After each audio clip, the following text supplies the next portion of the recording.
দক্ষিণ পশ্চিম মৌসুমী বায়ু রাজ্যে এসে পৌঁছতে দুদিন ধরে চলছে অঝোর ধারে ভারী বৃষ্টিপাত। এই ভারী বৃষ্টিপাতের ফলে আবারও আতঙ্কিত হয়ে পড়েছে বিশালগড় এলাকার ভুক্তভোগী মানুষজনেরা। এই ধারা আরও 1-2 দিন চলতে থাকলে ভয়াবহ বন্যার কবলে পড়তে হবে রাজ্যের নিম্ন এলাকার জনগণকে। পশ্চিম খোয়াই এবং সিপাহীজলা জেলাকে রেড জোন হিসেবে ঘোষণা করেছে রাজ্যের আবহাওয়া দপ্তর। এমতাবস্থায় বিশালগড়ের বিজয় নদের জল ফুলে ফেঁপে উঠেছে এবং কয়েকটি এলাকা জলমগ্ন হয়ে পড়েছে। ইতিমধ্যেই সার্বিক পরিস্থিতি সামাল দিতে সব ধরনের প্রস্তুতি নিয়ে মাঠে নেমেছে বিশালগড় মহকুমা প্রশাসন।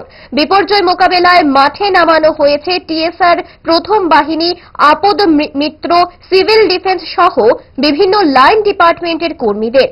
বিশালগড় মহকুমা এলাকার সার্বিক পরিস্থিতি নিয়ে বিশালগড়বাসীকে অভয় বাণী শোনালেন মহকুমা শাসক রাকেশ চক্রবর্তী। যে অনবরত বৃষ্টি হচ্ছে, যার ফলে অনেকটাই জল ফুলে উঠছে। তো এই অবস্থায় বিশালগড়ের সার্বিক পরিস্থিতি দেখি গতকাল থেকে অ্যাকচুয়ালি সন্ধ্যা থেকে ভারী বর্ষণ হচ্ছে এবং সারা রাত ধরেই বৃষ্টি হয়েছে, ভারী বর্ষণ। এবং আমরা আমাদের যে ফিল্ড অফিসিয়ালস, তহসিলদার থেকে শুরু করে ডেপুটি কালেক্টর সবাই ফিল্ডে কাজ করছে।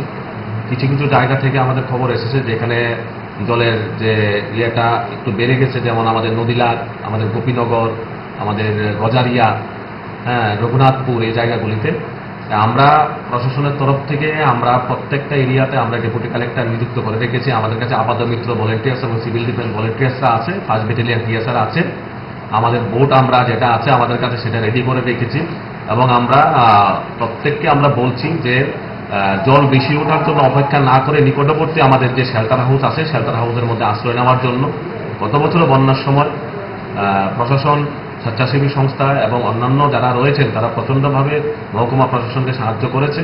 এবারও আমরা আশা করছি আমরা সবাই একযোগে এই যে ভারী বর্ষণ আছে, ভারী বর্ষণের হাত থেকে আমরা জনগণের যে সম্পত্তি এবং জনগণের যে জীবন সেটাকে রক্ষা করতে পারব।